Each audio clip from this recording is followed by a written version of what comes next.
Assalamualaikum warahmatullahi wabarakatuh. Perkenalkan, nama saya Ainun Anuriyah, NPM 20 10298, kelas G Fakultas Hukum Universitas Pasundan. Di sini saya akan menjelaskan mengenai permasalahan badan usaha dalam Undang-Undang Cipta Kerja dan dikaitkan dengan teori badan usaha. Apa itu badan usaha? Menurut Dominic Salvatore, badan usaha merupakan suatu organisasi yang mengkombinasikan dan mengordinasikan berbagai sumber daya atau tujuan untuk memproduksi atau menghasilkan barang atau jasa untuk dijual. Sedangkan menurut KBBI, badan usaha adalah sekumpulan orang dan modal yang mempunyai aktivitas yang bergerak di bidang perdagangan atau dunia usaha untuk perusahaan. Lalu selanjutnya, apa yang dimaksud dengan perseroan terbatas atau PT? PT merupakan suatu persekutuan yang terdiri dari dua orang atau lebih yang masing-masing mengambil suatu saham atau lebih hingga modal persekutuan terbagi menjadi saham-saham, melakukan perbuatan pada jumlah modal yang mereka masukkan, yang bertujuan dalam usahanya memperoleh laba dan membagi-bagi laba yang diperolehnya itu. Baik, yang selanjutnya yaitu syarat pendirian perseroan terbatas.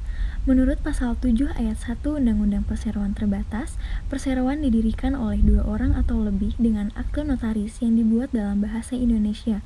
Sedangkan dalam pasal 109 angka 2, Undang-Undang Cipta Kerja menyatakan bahwa kewajiban mendirikan PT oleh dua orang atau lebih tidak berlaku bagi 1. Perseroan yang seluruh sahamnya dimiliki oleh negara, 2. Badan usaha milik desa, 3. Badan usaha milik daerah, 4. Perseroan yang mengelola bursa efek, lembaga keriling dan penjaminan, lembaga penyimpanan dan penyelesaian, dan lembaga lain sesuai dengan undang-undang tentang pasar modal. Dan yang terakhir, perseroan yang memenuhi kriteria untuk usaha mikro dan kecil. Selanjutnya, status badan hukum. Berdasarkan pasal 7 ayat 4 Undang-Undang Perseroan Terbatas, perseroan memperoleh status badan hukum pada tanggal diterbitkannya keputusan Menteri mengenai pengesahan badan hukum perseroan.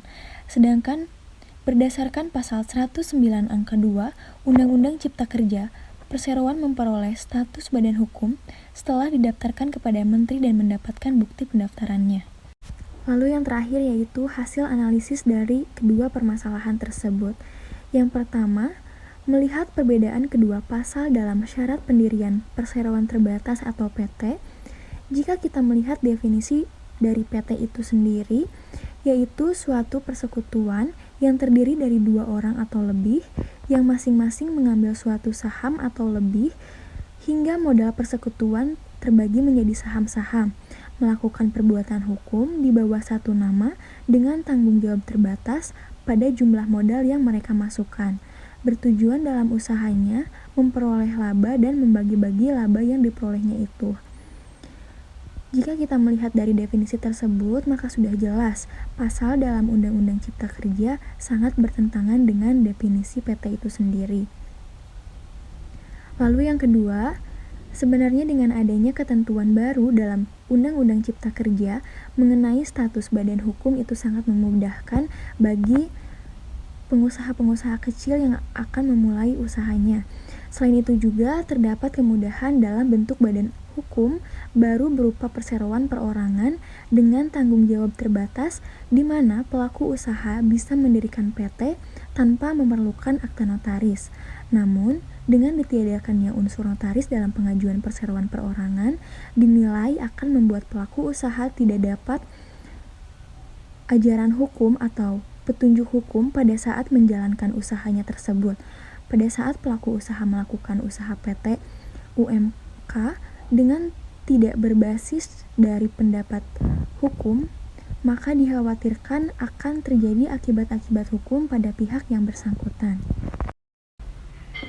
Sekian yang dapat saya sampaikan. Wassalamualaikum warahmatullahi wabarakatuh.